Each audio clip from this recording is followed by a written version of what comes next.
மனதை சரி செய்ய முடியும், ஆழ்மனதை தூய்மை செய்து விட முடியும். ஆனால் மறை மனதை நம்மால் அவ்வளவு எளிதாக தூய்மை செய்ய முடியாது.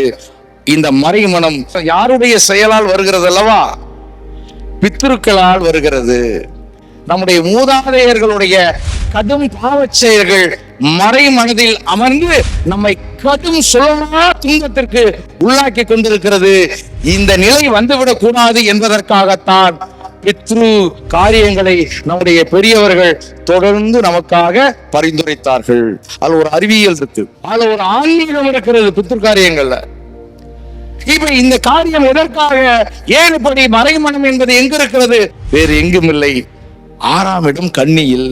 அப்ப நாம என்ன பண்ணணும்னா, சந்திரனை தூய்மைப்படுத்துவது மட்டுமல்ல, ஆத்மகாரகன் சூரியனை தூய்மைப்படுத்துவது மட்டுமல்ல, புதனைத்தான் முதலில் தூய்மை செய்ய வேண்டும். முதலில் நாம் தூய்மை செய்ய வேண்டிய ஒன்று இருக்கிறது என்றால் அது நம்முடைய புத்தி.